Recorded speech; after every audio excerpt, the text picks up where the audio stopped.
First thing I'd like to do is express my gratitude for being able to come here today and talk to everyone in the room. I'm an old school teacher, so I generally project my voice to the furthest person in the back of the room.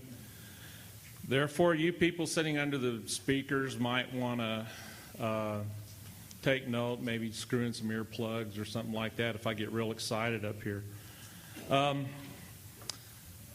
That was not an unusual request at first for me to have to explain what CEHMM means. That's the acronym for my communications director sitting out there going, oh no, what's he going to say? That's the acronym for our organization. Our organization is called, our legitimate name is the Center of Excellence, that sounds good so far, for Hazardous Materials Management. Makes no sense because we don't manage any hazardous materials other than possibly, the random rogue algae that might want to swim out of our ponds. That name was derived back in, 2004 when the organization was first getting started. And at that time, it began as an institution for more or less thinking, like a think tank. So when you look at when you think about it, and with all due respect to all the PhDs in the room, that's what happened that day. There was a bunch of PhDs in the room. I wasn't with the organization at that time, and some other folks, and they sat around and thought of that name, which means they must have done a whole lot of thinking at that time. On the other hand, it's pretty expensive to change your letterhead and all of your legal papers, so we just left it as we call ourselves the Center of Excellence. And we get by quite well with that. The Center of Excellence has, we have in 2006, we had 2005 when I went to work there, we had 7 employees. We now employ 21 people in the state of New Mexico at a budget that is predominantly funded through the U.S. Department of Energy. At one time it was through Senator Domenici's office. It has now become, they have relegated it to Senator Bingham's office, to whom we owe a great deal of gratitude. We have 3 primary programs within the organization. I'm going to talk to you today about one of those that involves alternative energy. And the first, however, and I'll give you a brief overview of these things, is a biomonitoring program where we actually have researchers in the field that are taking biotic samples. And I'm not going to get into that because it'll take me all day just to describe this one project. However, these biotic samples are analyzed for any potentially dangerous, either hazardous chemicals or pathogens that could threaten the safety and the well-being of United States citizens. We do this monitoring all the way down to the border of Mexico, and in fact, we actually capture animals. We trap free-flying birds that go back and forth between the U.S. and Mexico, and we have them analyzed for these particular pathogenic organisms. One in particular is the H5N1, avian influenza. You've seen it all over the news and everything else. And the way that's going to affect our actual energy industry is that the World Health Organization and the Centers for Disease Control both believe that once this H5N1, this virus, this retrovirus, becomes transmissible from person to person in a relatively short period of time, like maybe within 6 months, is one of the projections that I read, that we could lose 30% of our workforce. Now, that doesn't mean that 30% of people, the population of this country, is going to get sick. That means that there are 30% of the people that are not going to go to work, so they won't get sick. They're not going to go into Walmart and shake everybody's hands, or they're going to stay home with their kids so their kids don't have to go to school. That's a huge impact on our economy. We recognize that, so we're setting up a detection system to see if we can't detect the arrival of this pathogenic organism. Another project that we have that's real important that affects industry is our conservation program. We work very diligently with the U.S. Fish and Wildlife Service, Bureau of Land Management, who's here today sitting down yonder, that away. See the hand up? That was Doug Berger. That's the Roswell District Manager. We're working with industry, and we're working with the private sector, and we're working with conservation groups to all unite and try to mitigate somehow the listing or the precarious nature and contribute to the conservation of two of New Mexico's most iconic species that we can't afford to lose. That's the lesser prairie chicken and the sand dune lizard. But of course, if they do get listed, that also brings a lot of other more serious implications. So we work with the BLM and with industry, with conservation groups, private landowners, in trying to come up with ways to resourcefully contribute to the conservation of these two iconic species. The last one I'm going to talk to you about is our algae to biodiesel project. Now, a lot of you saw our little poster session out here. I invite all of you, if you haven't seen it, go back out there and look at it. And get the flyers that my staff will give you. Read about it.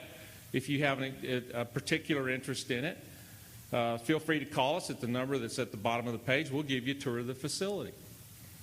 Algae versus a land-based crop, we know that we've got a heightened awareness into the arena of alternative fuels.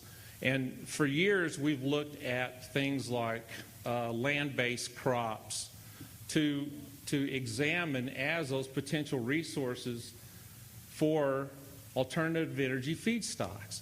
And that means canola and corn and soybeans and things of that nature. Now, these are all predominantly food-based crops. So when we're converting this resource to fuel, remember, too, we're growing it for fuel.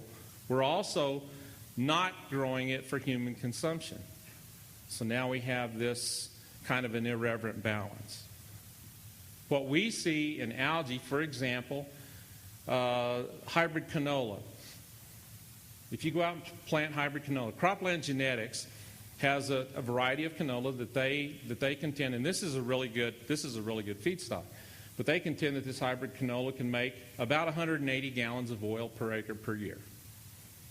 That's you harvest it once, and you get your 180 gallons of oil per acre per year and go on about your business.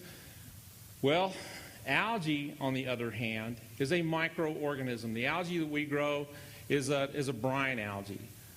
We want to get to the point where we can grow it in off-normal waters, and I'll get to that in a little bit. But the algae that we grow has an extremely high lipid content. It's the same oil. It's a fatty acid. It's a long chain, and it can be, you have two different kinds of lipids or oils in an algal cell. You have polar and neutral lipids. Well, we look for those neutral lipids. Those are the ones that can be more easily converted to fuel. So, pardon me.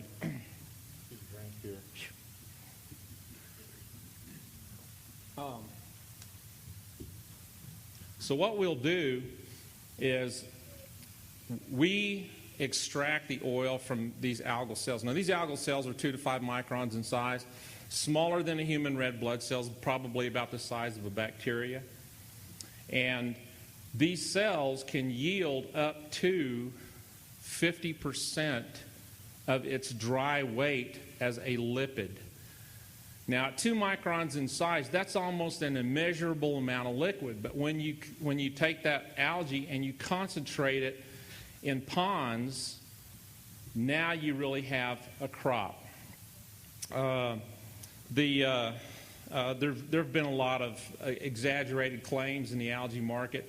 If you go out on the computer and you Google algae to biodiesel and you hit images, the last time I checked, on the first 6 pages of the first 6 pages of those images, one of my ponds was on there 11 times for other companies.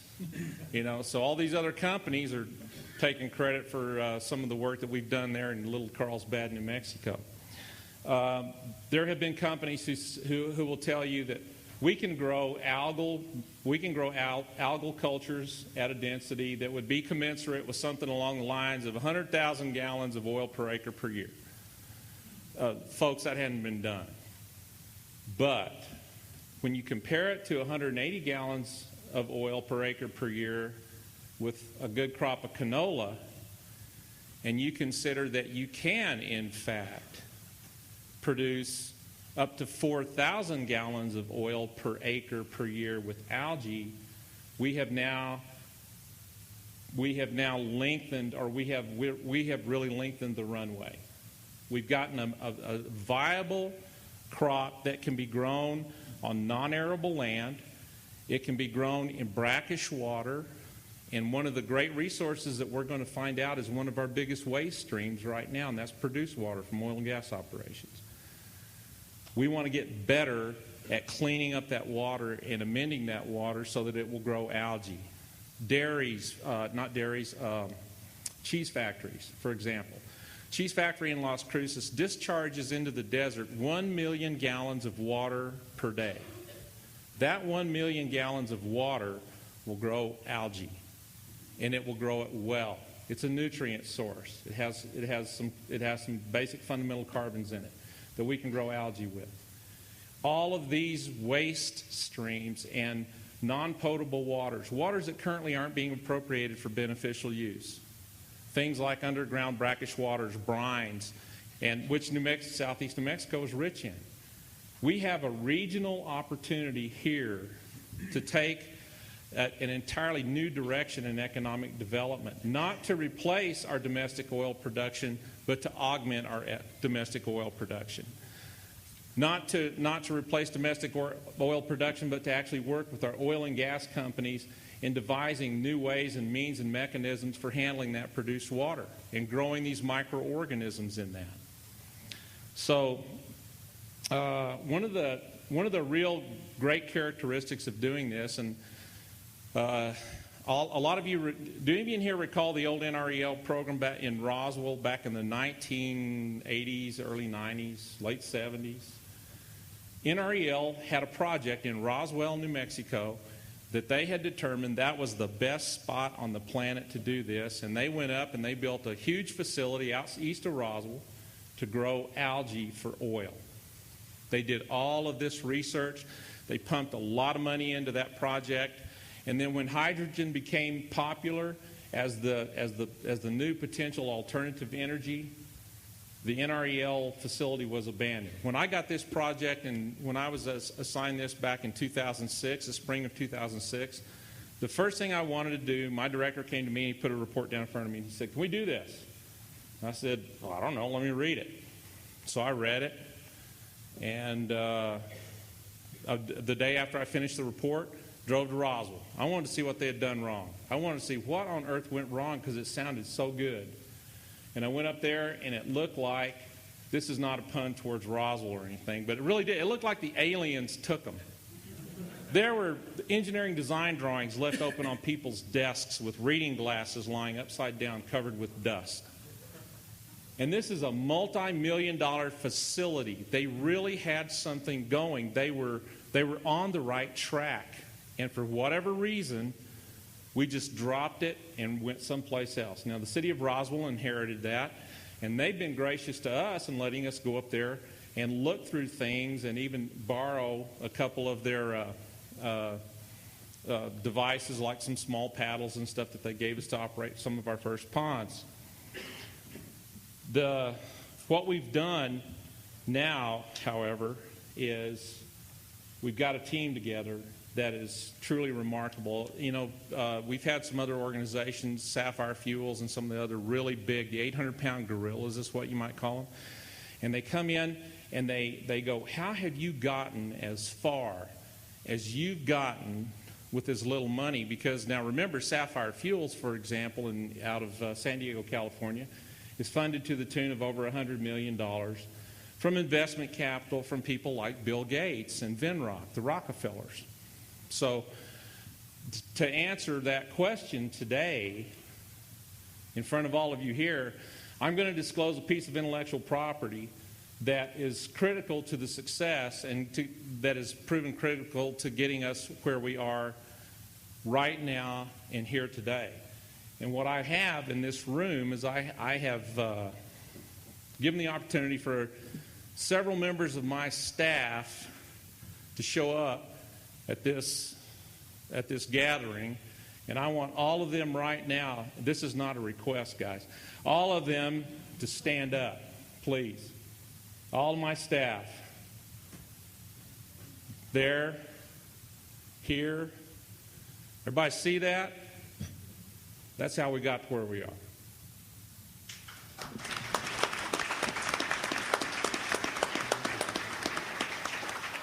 And if you want to get embarrassed real quick, go over and tell that bunch of folks over there they can't do something, or something's impossible, or research shows that that may not be a viable option. Because give them about 24 to 48 hours and they walk in my office and they go, Doug, we need to talk about that thing that was impossible because we're up there doing it right now. And that's what it takes. It takes American ingenuity. It takes the kind of dedication to work and character and ethics to do these kinds of things. To drive by the ponds on a weekend, you know, driving by the ponds on the weekend, and I see somebody out there walking around. And I go over, and it's my aquatic biologist. He's up there on his own time working to make this project work.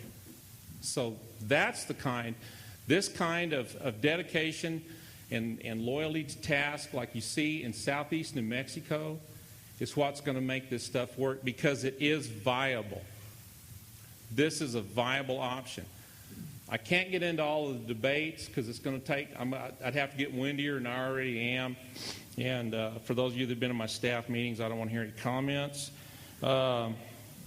This is going to take, when we talk about a stool with 3 legs, what you've got to do is we have partners in this. New Mexico State University has been has done a tremendous investment in this project. We have the superintendent of the farm sitting back over there where we actually have our ponds located on the Agricultural Experimental Station south of Artesia. For the benefit of the Carlsbad mayor, I call it north of Carlsbad. And Hobbs is east of Carlsbad. And the 3 legs on this stool are very evident. The first is we have to have technology and research. We have great scientists on staff, many of whom you saw stand up down there, some of whom are on campus over there. We have the national labs and people like that who are working every day to optimize these strains of algae to make them more salt tolerant, to give them a wider range of tolerances for a greater variety of different kinds of waters, to be able to get more oil out of those algae. More and more and more and more is what it's going to take. But at the same time, we can't sit here and languish inside the lab. That's what happened to the NREL. That turned into a giant science project. If we do that, we've just sealed our own fate. We can't keep this as a science project. So we have to move from that and blend it into the second leg of that stool, which is farming. And this just, honestly, this sends some of the scientists into orbit. But farming, this is farming, folks. We are farmers. We are algae farmers. We grow it, we feed it, we nurture it, then we harvest it, and we extract the oil. That's farming.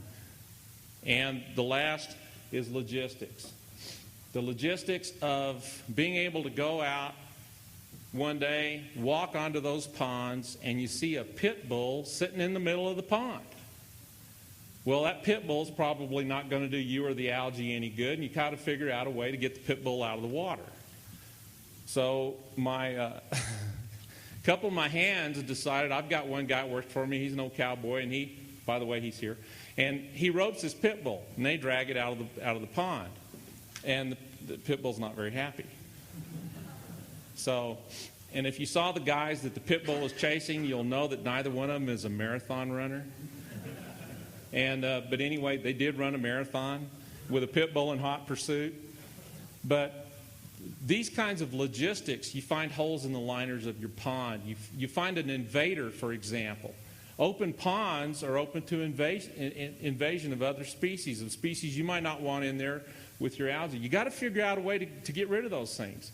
How do you handle that? That's all in the logistics. And I'm confident we know how to do it now.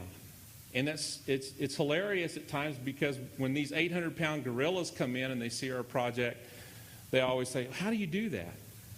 And it's just the ingenuity of these employees that does it. We know how to do it. We know how to fight predators. We know how to fight invaders. We know how to keep our cultures pure, better than 90% purity. We know how to drive the oil levels up. From, the economists will tell us you got to have 25% oil at a minimum in that algae in order to be economically viable. So that's fine. The last 2,000 gallons of concentrate that we sent to an extraction technology firm, they were able to extract 51% lipid content from the algae in comparison to its ash-free dry weight. So we're making great accomplishments. I have a wonderful board of directors.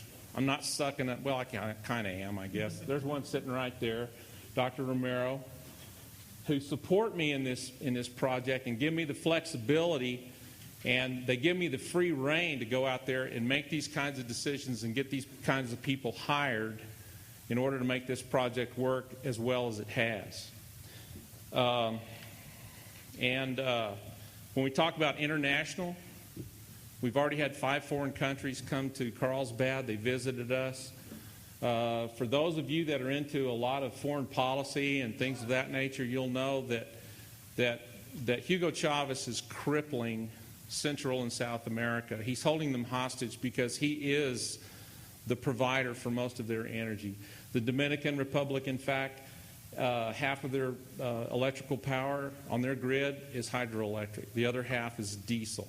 They have to buy their diesel from Hugo. And he is not he tends to call in his markers.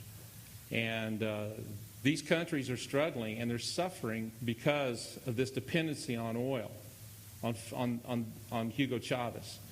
They're all very interested in coming up here, taking the technology back to their countries, and doing this so they can achieve an energy dependence. So this transcends Carlsbad.